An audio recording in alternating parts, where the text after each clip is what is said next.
Hello everyone, welcome back to my channel. In this video, we will discuss about producer cooperative society and marketing cooperative society. Let's discuss one by one.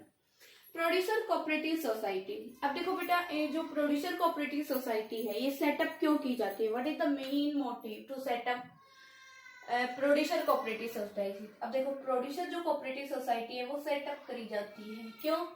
To protect the interest of small producers. इनका जो main motive होता है वो किनको protect करना होता है बेटा? जो स्मॉल प्रोड्यूसर होता है ना, उनको प्रोटेक्ट करना होता है।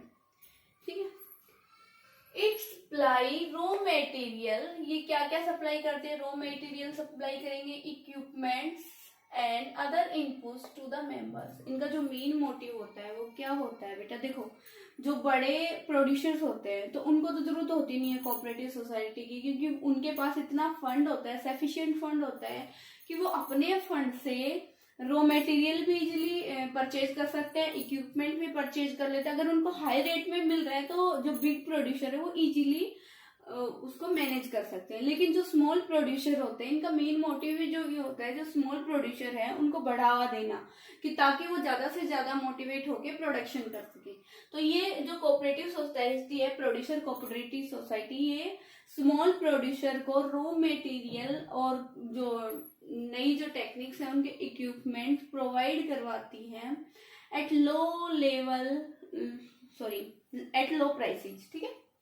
अब देखो, जो भी इनपुट्स रिक्वायरमेंट होती है वो सारे के सारी ये कोऑपरेटिव सोसाइटी है वो अपने मेंबर्स को प्रोवाइड करती है, जो भी इनके, and also bye there output for sale. अब देखो, प्रोड्यूसर कोऑपरेटिव सोसाइटी सबसे पहले तो क्या करेगी बेटा? सबसे पहले करेगी, ठीक है, इनको प्रोटेक्ट करना होता है। तो ये स्मॉल प्रोड्यूसर से क्या लेगी? पहले तो बेटा इनको प्रोवाइड करेगी रॉ मटेरियल, इक्विपमेंट, जो भी इनको रिक्वायरमेंट होती है प्रोडक्शन में, वो सब आफ्टर। लेकिन उसके बाद देखो, जब इनका आउटपुट बन गया ना, प्रोड्यूसर्स ने का अपना आउटपुट बन गया, तो ये उस आउटपुट को क्या करेगी?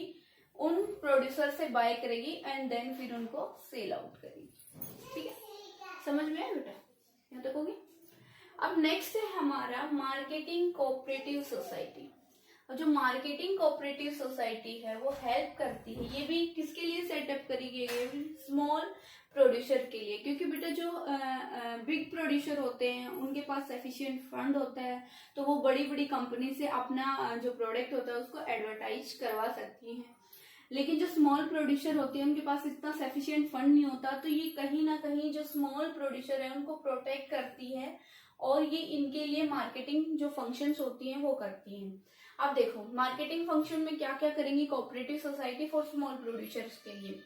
इन सेलिंग देयर प्रोडक्ट, ये हेल्प करेंगी इनके प्रोडक्ट को सेल आउट करने में। तो ये क्या करती है? It pull the output of individual members. जैसे ये स्मॉल प्रोड्यूसर्स हैं, इनकी जो भी आउटपुट होगी उनको क्या करेंगे? पुल आउट करेंगे, अपने पास लेके आएंगे एंड परफॉर्म, और उनके लिए परफॉर्म करेंगे मार्केटिंग फंक्शंस लाइक ये ट्रांसपोर्ट फैसिलिटी प्रोवाइड करेंगे, वेयर हाउस फैसिलिटी प्रोवाइड करेंगे। ठीक है। और ये क्या करेंगे बेटा? देखो, इनके प्रोडक्ट्स को मार्केटिंग फंक्शन भी करेंगे और इनके प्रोडक्ट को सेल आउट करेंगे, सेल आउटपुट बेस्ट प्राइस